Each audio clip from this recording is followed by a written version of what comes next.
Mesdames et messieurs, merci de votre fidélité à l'actualité en RDC. Ça bouge et ça fait bousculer les salons. Merci de votre fidélité partout où vous nous suivez. Alors, nous parlons d'élections présidentielles. Le gouvernement va respecter la Constitution. C'est une déclaration de Lambert Mendo Malanga, porte-parole, bien sûr, du gouvernement, lors de son dernier point de presse. Mais la société civile, force vive de Kinshasa, demande au gouvernement et au Parlement de saisir la Cour constitutionnelle pour qu'elle constate dans un arrêt l'impossibilité d'organiser l'élection présidentielle dans les délais constitutionnels. Le deuxième et dernier mandat, bien sûr, du chef de l'État, vous le savez, va s'achever ici en décembre prochain. Ce n'est pas une question taboue, alors on en parle, ça fait débat, avec des acteurs qui sont sur ce plateau. Laurent Onyemba, vous êtes juriste, un acteur politique indépendant. Merci d'être venu, Laurent. Et à vos côtés, l'honorable Jolino Makelele, porte-parole de l'UNC. Honorable Jolino, merci d'être venu. Merci. Ah voilà, d'accord. Même si je ne me vois pas.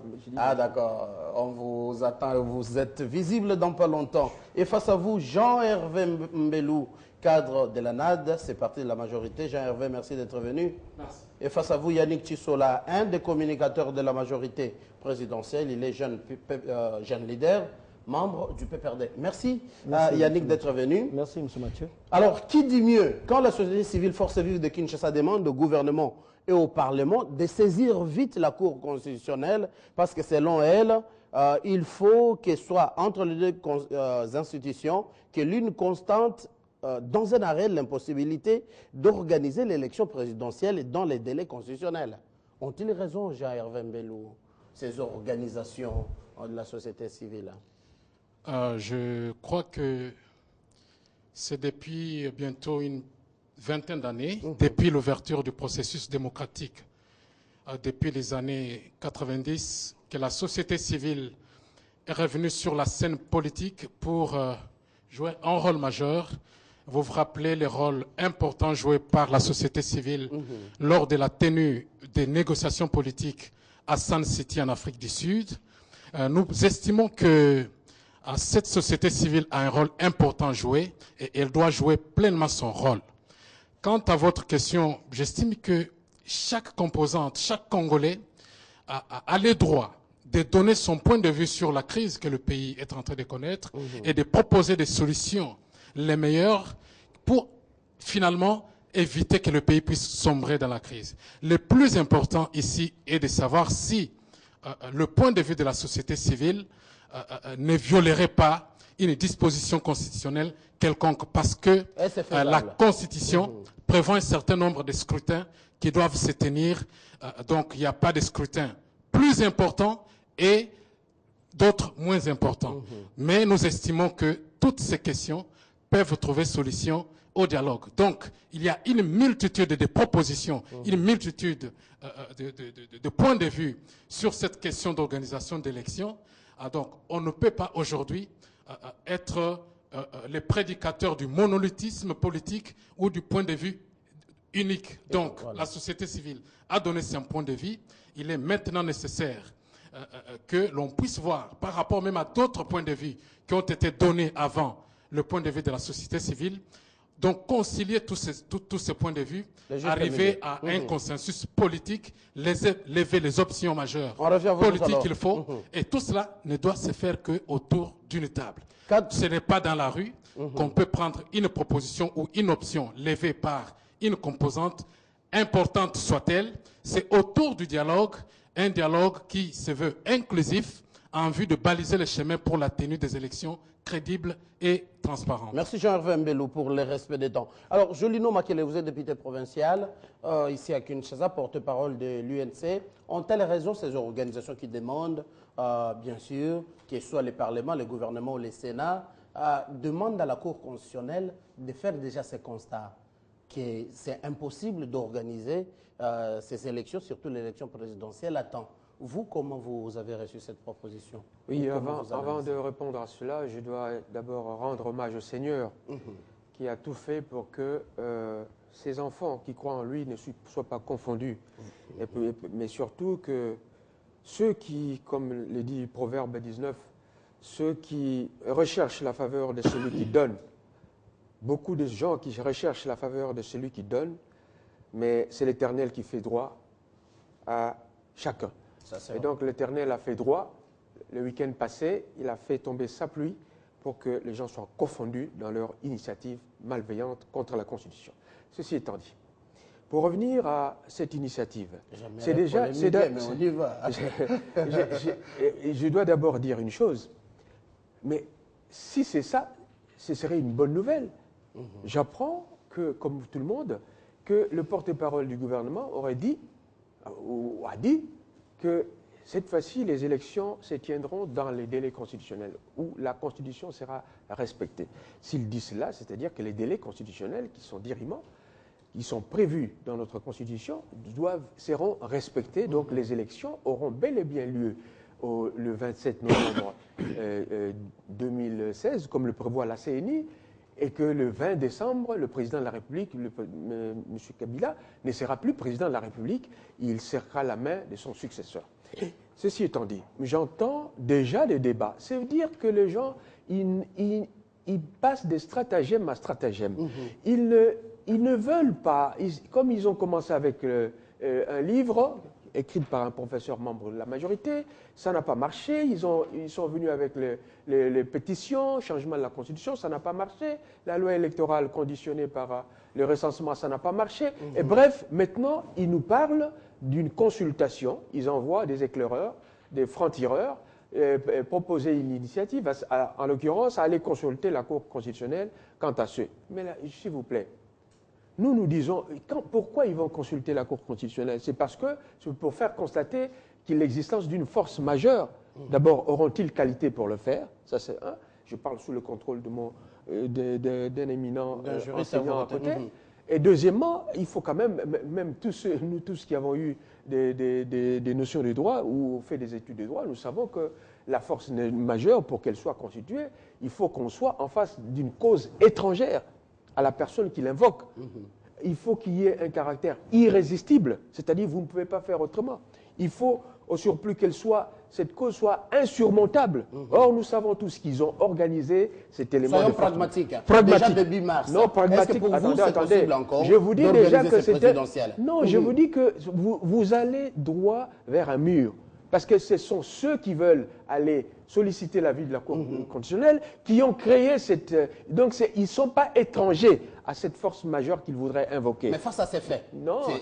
Parlons un peu de droit et parlons, cher ami, proposons... Nous sommes en politique, monsieur. Nous n'allons pas suivre tous ceux qui ont monté des subterfuges et des stratagèmes et tomber dans leurs panneaux comme si... non. Nous savons qu'ils voulaient en arriver là. Et nous ne voulons pas en arriver là. Le reste, le peuple a l'article 64 avec lui. S'il le faut, il l'utilisera. Mais donc nous disons, il n'y a aucune, quelle que soit la manière dont on puisse interpréter cette démarche-là d'une certaine frange de la société civile, on n'arrivera pas à faire établir la force majeure parce que le gouvernement lui-même, c'est lui qui est à la base de l'absence des moyens mis à la disposition de la CENI, donc ce n'est pas une cause étrangère. Et ce n'était pas insurmontable dans la mesure où il aurait dû prendre l'argent mis chaque année à l'exercice budgétaire à la disposition de la CENI et on aurait fait des élections. Donc maintenant qu'on ne vienne pas nous dire, mais maintenant qu'on est là, maintenant que la situation est telle. Non, maintenant que c'est la situation que vous avez souhaité qu'elle fût celle-ci. C'est ça qu'il faut comprendre. Je vais revenir toujours à vous parce que vous n'avez pas proposé. Parce que la situation est... Proposer quoi? On en est là. Attendez, il est difficile qu'on puisse convoquer l'élection présidentielle dans les délais prévus par la Constitution, souligne le coordonnateur de la société civile Force Vive. Il dit mieux. Mais c'est son avis. C'est son avis. C'est son avis. Eh bien, le peuple a un autre avis. Merci. C'est-à-dire que les élections doivent être organisées dans les quatre... Vous avez consulté le peuple? Ça d'abord. Équilibre la parole. Alors, c'est la Constitution. Le peuple a tranché par voie des référendums. Avant le juriste. Il a dit, le peuple, je termine par là, le peuple a dit, voici ma Bible, c'est-à-dire la Constitution. Et là-dedans, à moins que vous soyez atteint de cécité, il est dit ceci, les scrutins pour l'élection présidentielle est convoqué dans les 90 jours précédant la fin. Ça, c'est la Constitution. Ça, c'est la Constitution que vous ne pouvez pas changer, messieurs, quel que soit ce que vous voulez. Ça ne se discute pas en cas de force majeure, les 90 jours. On va chuter avec vous. Yannick Tissola, vous êtes de la majorité présidentielle. Oui, je crois que nous n'allons pas aller dans les débats politiciens que veut nous amener notre ami de l'UNC. La question fondamentale qu'il faut se poser à ce jour est de savoir est-ce que la CENI est techniquement capable d'organiser des élections dans le délai? C'est ça la question fondamentale.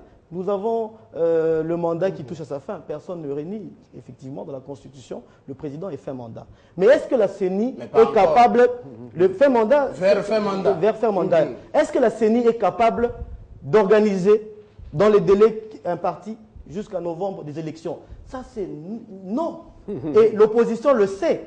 Mais qu'est-ce qu'on fait? On brûle la République parce que la CENI n'est pas capable d'organiser l'élection. Cette CENI, dans laquelle il y a l'opposition, la majorité et la société civile, que devons-nous faire? Et oui, il y a l'UNC. L'UNC est représenté dans cette CENI à l'Assemblée plénière par un monsieur qui dit non Omba. Donc, devons-nous aujourd'hui brûler la République parce que la CENI est incapable d'organiser l'élection dans les 3 mois qui précèdent la fin du mandat du président de la République? Nous disons non. Alors que doit-on faire? Nous référons. On vous accuse d'avoir créé ou occasionné cette situation. Monsieur Mathieu, nous savons très bien ce qui s'est passé depuis 2011. En 2012, lorsque le président du bureau de la CENI, le pasteur Mulunda, est venu présenter son calendrier pour les élections, nous avons tous décrié la manière dont les élections ont été organisées en 2011 et cela a abouti à l'installation d'un nouveau bureau. Vous savez que pour juste présenter les candidats de l'opposition et de la société civile, ça nous a pris 1 année. Nous sommes arrivés à l'installation du bureau définitif de la CENI en 2013. Et à partir de 2013, nous étions en train de discuter justement sur le calendrier global, non partiel et tout ça. Et quand nous avons présenté, la CENI a présenté le calendrier global, vous êtes les premiers à pouvoir intervenir pour dire qu'il fallait qu'on aille avec un nouveau fichier électoral. C'est l'opposition. Et de conclure, pour vous donc, vous restez dans les schémas proposés 16 à 17 mois à dater du jour où on va commencer la révision du fichier électoral. Nous estimons qu'en 2005-2006, pour les opérations d'identification et d'enrôlement, cela nous a pris 14 mois. En 2011, ça nous a pris 14 mois et 3 semaines. Et donc, aujourd'hui, nous introduisons une donne des Congolais de l'étranger. Les Congolais qui se trouvent dans les pays étrangers. Et les nouveaux majeurs. Les nouveaux majeurs. Non seulement les nouveaux majeurs, nous avons tous les décédés qui doivent être extirpés. Nous avons des Congolais qui ont été enrôlés aujourd'hui dans nos forces armées, à la police, qui avaient voté en 2011. Nous avons des Congolais qui ont été expulsés, retournés. Tout ça, c'est bon à quand les élections? Je pense que là, c'est la question qu'il faut poser à la CENI. Mais la CENI elle-même nous dit qu'elle ne peut que faire ces élections que après 16-17 mots. Pourquoi aujourd'hui les partis politiques veulent s'ériger en des petites commissions électorales pour être des experts alors que la CENI a toute l'expertise possible? Soit on ne croit plus en cette CENI, alors il faut la récomposer, ou soit on croit en cette CENI parce que cette CENI, une même proposition de cette CENI cette CENI est le fruit de consensus de la classe entre l'opposition, la majorité et la société civile. Merci Adik, on va revenir tout à l'heure à vous. Laurent Onyemba, vous en tant qu'indépendant, c'est une société civile, force vive, ici à Kinshasa, qui a donné son point de vue. Quelle lecture vous faites? D'abord, je commence par dire, cher Mathieu, vous remercier énormément pour la qualité des débats à Télé 50. Deuxième chose, c'est un thème de préalable, justement, avant de répondre clairement à votre question, c'est que la notion de la société civile dans notre pays, elle est tout à fait au centre d'une confusion permanente. On ne sait pas à quel moment on est société civile, à quel moment on devient politique, et ça va dans tous les sens. Rassurez-vous, cette société civile, les peuples ne se retrouvent pas en elle, parce que chaque parti politique, chaque regroupement politique monte sa société civile. Troisième précision, j'ai entendu ici qu'il y a des justificatifs. On commence à confondre en fait les porte-paroles de Kalamba, de la CENI et les membres de la majorité. À quel moment les membres de la majorité commencent à justifier tout ce qui s'est fait à la CENI, Mathieu? Pour les cas d'école, voici la réflexion. M. Nanga est congolais. Il sait ce que ça veut dire CENI, institué par un texte conforme à la Constitution, qui lui donne un mandat comme, je voulais dire, structure d'appui à la démocratie en vue de dégager un calendrier pour organiser les élections. Je commence à craindre, comme Franck Diongo,